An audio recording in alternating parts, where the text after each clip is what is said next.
Maro y'Imana akomeze kubana namwe bakunzi mwese ba televiziyo BAHO TV online muri kumwe na mwene so Evangelist Olivier Dusabe ndabakunda ndabasengera kandi namwe mukomeze gusengera igikorwa c'Imana kirekire kandi gifise abo kiro kirafasha kiro kirabohora ndazi neza ko Imana kirakora ibitangaza tumaze iminsi rero tuko turasangira ijambo ry'Imana ryavuze kugusubizwa umwanya wawe gusubizwa muri bya bihe byawe gusubizwa muri gihugu cawe gusubizwa mu masezerano yawe niryo jambo tumaze iminsi tuko turasangira uyu munsi iki ni gice kigira gatatu ndagomba ngo dusome irindi jambo twishimikiza ko dusoma muri Daniel igice ca 4 ku murongo wa 34 ariko imbere ko turisoma reka tubane dusenge Imana kugira ngo ibane natwe muri iki kiganiro ndizera neza ko ijambo ry'Imana rizabukiza ubuzima bwawe n'imibereho yawe Mana mu izina rya Yesu iri ni ijambo ryawe riravuga uti betangabo kenshi reka rizana ubushobozi bwo gukiza no kubohora no gusubizana mu byabo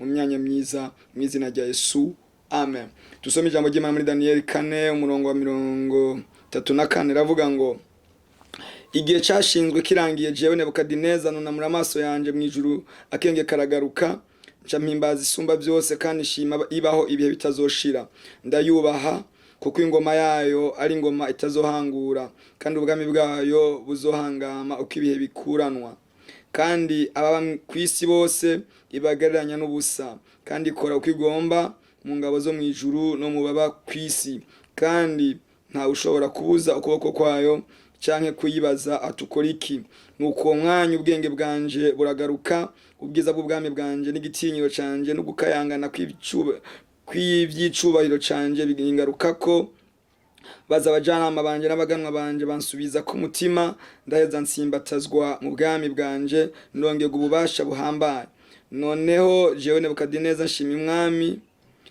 wo mwijuru ndamutazira ndamwubaha kuko ibikorwa byiwe byose ari by'ukuri kandi inzira ziwe ari ziroranye ariko abagendera mu bwibone ashobora kubacisha bugufi Imana itugirire neza naya majambo dusomye muri iki gitabo ca Daniel dusomye amakuru avuga ku mwami yitwa Nebukadineza yari umwami akomeye cyane yari umwamperera akomeye yatwara ibihugu byinshi kandi yari atinyitse mu gihe ciwe ingoma yiwe yari ihangamye Bibiliya dugiye mu mateka gatoya iravuga ngo yubaka umugwa yubaka igisagara araciyitirira amaze kucubaka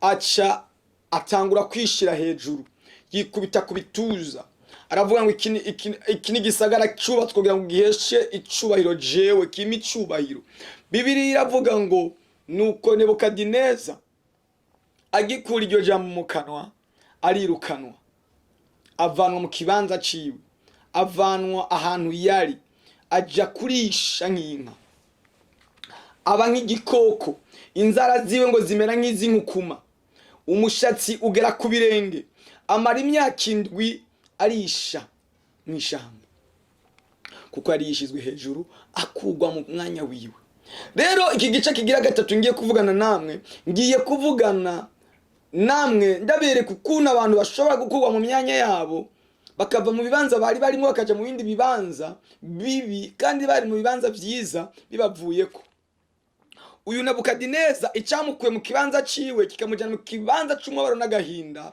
nuko yishize hejuru nuko yigize ikintu bavuga gute bavuga ngo inzu y'amabuye yumva yuko ari ntavogerwa ari ntakomakomwa ibiriyo byose yumva umenga niwe yiremye ari igihe witegereza umuntu waraba ingene yitwara ingene yifata ingene yikomporta maziwe ugasanga ni comportement mbi cyane nta guca bugufi na gukeya afise reka nababwira imbe ukazobona umuntu yishira hejuru yerekana kumenga niwe ariho kubera we uyu uzomuhe agahe gato azoba agiye kuva mu mwanya wiwe azoba agiye kuva mu kibanza ciwe turavye abantu bose bakomeye mu isi bigeze gukomera bigize abantu badasanzwe nibaha Imana icubahiro Imana agiye bakuraho ingoma zabo zigafutangana ingoma zabo zikazimangana duhereye rero kuri Nebukadineza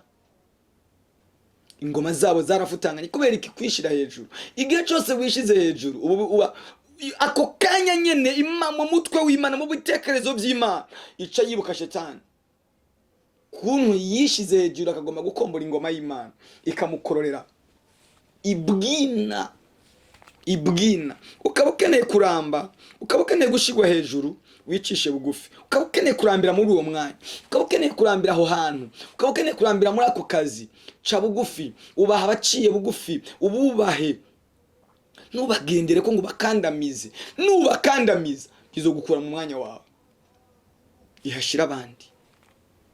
Haleluya. Bizogukura mu mwanya warimwo bigushire mu wundi mwanya mubi w'agahinda n'umubabaro. Nebukadineza amaze gukomera niyamenya uwamukomeje uwo ari we. Kandi bire bivuga ngo nawe umwana w'umuntu yivuza kivuza ugaterura ibyuma ukumva yuko amaboko akabyimba, umeze nk'agapurizo, umeze nk'umwuka ufite ubushobozi bwo ikaguhuha ukazimangana ukibagana. Kandi babwira Imana isi irimo abantu benshi. Umukozi Imana umwe yigeze kuvuga ngo isi irimo abantu bashika kuri miliyaridi 7 zirenga.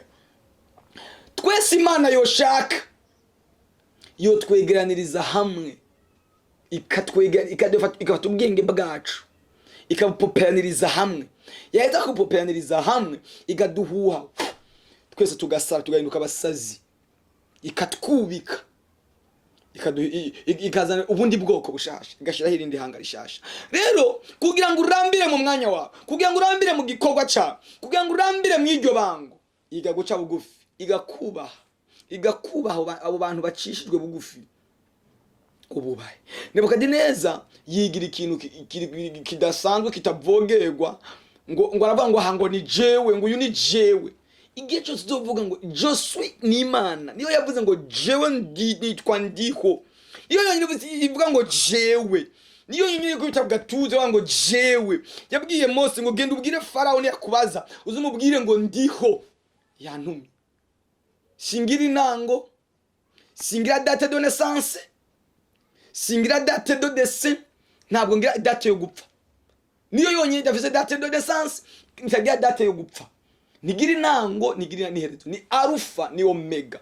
Wewe ukishira hejuru bizogukura mu mwanya wawe, ariko gaca bugufi bizogusha mu mwanya wawe. Haleluya. Kuca bugufi Nebukadineza biramunanira ngo ako kanya carirukanwa, aja gusangira n'imbwa, aja gusangira n'ibikoko, aja kujya kucavu. Kubwire mwene data, Imana vyari biyoroheye cyane we kukugira akayabu, kukugira imbwa ukazitoragura kucavu, utora amagufa. Vyari biyoroheye cyane Imana kukugira imbeba, twakugize umuntu igushushanya nayo. Iyo umwana w'umuntu yiyibagirwa, akaraba amataye, akaraba bote, akaraba bwiza, akaraba ingene Imana yamuhagaritse, akumva umenga niwe wanguha, uzogenda uzobora, uzohinduka inyo, usigara amagufa n'amagufa yonge. Abarundi bari abanyabwenge bavuze ngo aha turi hari abandi. Ukaba ukeneye kuramba, ukaba ukeneye gukomera cyo bugufi, kuko ahuri hari abandi. Iryo vuri kuragenda ko bari abantu bakomeye nkawe, ariko igitondo kimwe baribagiranwa. N'umuririmbyi umwe yarigeze kuririmba aravuga ngo imisore myiza yambara ikabegwa, amagufa yayo yanamye mu gahinga. Ariko wewe mwene data wararinzwe, cyari gikwiriye tugushimira Imana. Shimira Imana, uyubahe, uyitinye, ibyo bizogushira mu kibanza. Haleluya. Rero abantu Imana ishira mu kibanza ciza bakacikuramwo ko yakudaca bugufi. Nebukadineza ngo aja kurisha nk'inka, arisha nk'indogo, barisha ivyatsi, amara imyaka 7. Bahanga abasobanuzi baravuga ngo yamaziri ya myaka 7 ari nyuma y'urugo, ahantu bati imyavu nta muntu yamubona, nawe ntiyabona ko ari hari, amara imyaka 7. Bibiri ivuga ngo nuko jewe Nebukadineza akenge karagaruka, mpimbaza isumba byose, menya ko ari yikuranya abami ikimika abandi. Ngo nuko amaze kuvuga iryo jambo akavuga ko Imana ariyo ishizwe hejuru, ngo ikimusubiza icubahiro cyo n'iri jambo nashaka, ikimusubiza mu mwanya wiwe, imusubiza muri ku ngoma. Ingoma yamaze imyaka 7 ata muntu aziko Nebukadineza adahari. Iribagiza abantu bose, abantu baje mu gacerere, ubwami bumara imyaka 7 butagira ubutegekera, hari abaganwa gusa batazi ko Nebukadineza ari hari. Imana iteye ubwoba bene data. Nasanze Imana niyo kubahwa, niyo gutinya, iteye ubwoba, ifise igitinyiro gikomeye. Imyaka indwi irahera ngo akenge kagarutse ahimbaza isumba byose arayubaha, kugira ngo usubizwe mu mwanya wawe. Menya ko Imana ari hejuru ya byose, menya ko Imana ari hejuru, iri hejuru y'abantu, iri hejuru y'ibintu, iri hejuru y'ibinyembaraga, iri hejuru y'ibinyenkomezi, ngo asubizwa mu mwanya wiwe. Haleluya. Twasomye ngaha ku murongo ngo nuko umwami ngo nuko mwanya ubwenge bwanje buragaruka, ubwiza bw'ubwami bwanje n'igitinyiro canje no gukayangana kw'ibyiciro canje bingarukako. Imana igombe kugarukanire igitinyiro n'icoro cyawe, ariko banzu yimenye ko ari igitanga, umenye ko ari itanga icubahiro, umenye ko ari itanga ubwenge, umenye ko ari itanga itanga byose, ni itanga intebe, niyo yicarika abami, niyo yicarika abakomeye. Aho uri hari abandi ubaha abantu, gisanga umuntu kubera ikintu yagizwe agatanga guhonyura abantu, agatangura kubahonyura kubikana. Wewe ukomeye gusumba nde? Usumba ba Hitler, bari abantu bakomeye, ariko bagiye gupfa n'uyu munsi ntawe uzi iherezo rya Hitler.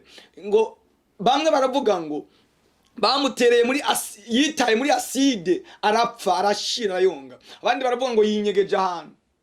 Ariko sinkeneye kumenya amateka y'iyari, cyo nzi gusa nuko yagiye akibagiranwa.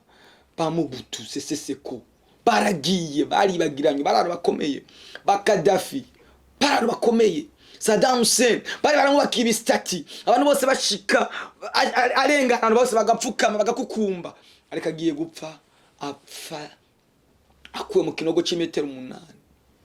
Afise amafaranga ntiyamuvugiye. None data amafaranga ufise ntabwo azokuvugira, ariko ikintu kizokuvugira cyo gusubiza mu mwanya mwiza nukubaha Imana. Kandi ngena babwire turi ingenzi n'akavana, tuko turaje iwacu. Paulo avuze ngo tweho iwacu ni mwijuru, niho twiteze umukiza wacu kazoba. Tuko turagenda mu gihugu cy'amasezerano, tuko turagomba gusubizwa gakondo Adamu yatakaje. Ko biravuga ngo Adamu wa mbere yadutandukanije na Eden, ariko Adamu agira kabiri ari we Yesu Kristo biciye ku musaraba, yaje kuduhuza n'Imana, yashizeho ubuhuza, yashizeho ubumwe, yashizeho umugozi utumatanya n'Imana. Rero ngo jewe Nebukadineza mpimbaza isumba byose ndayubaha. Menya ko ariyo yimura abami gashira abandi, menya yuko yari itandukanya abami gashira abandi, kugira ngo urambire mu gihugu cy'amasezerano. Wige kubaha Imana, wige kwitunganira, wige kuyigororokera, wige kuyitinya, wige kugendana nayo, wige guca bugufi, wige gusenga, wige uko wowe uri kose wubaha Imana.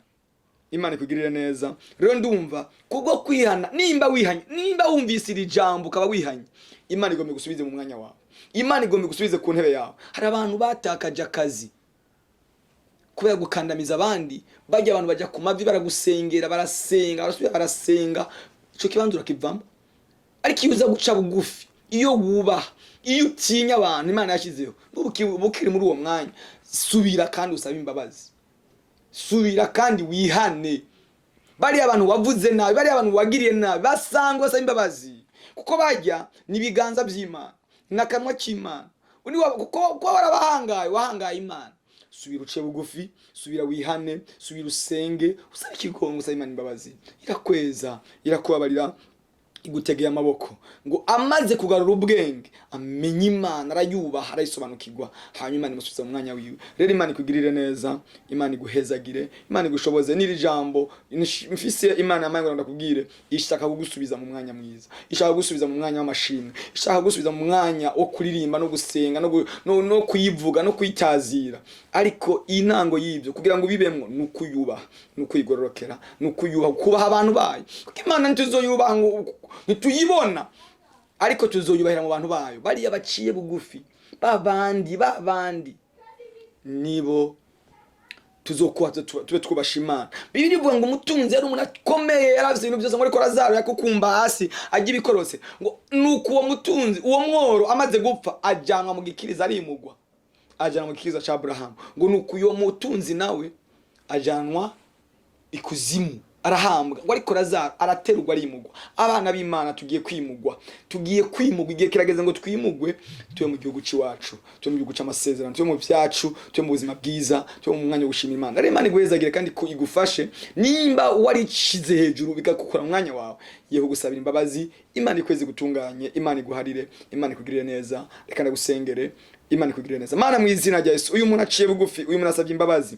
ndamusabiye imbabazi, ndamusabiye ikigongwe, adugije amaboko, yemeye ko ari umunyabyaha, yemeye ko ari umunyantege, yemeye ko ari mubi, ndamusabiye ikigongwe, umugirire neza mu izina rya Yesu Kristo. Amen. Imana ibahezagire, mwibuke gufyonda kuri sabone kugira ngo buri munsi muhabwe message ibereka ko dushyize ku butumwa bwiza, kuko nta kindi Imana yahamagariye nuko evangelist Olivier dusabe. Amen. Mu myanya myiza, mu myanya yanyu, Imana ibahezagire. Mwari kumwe na mwene so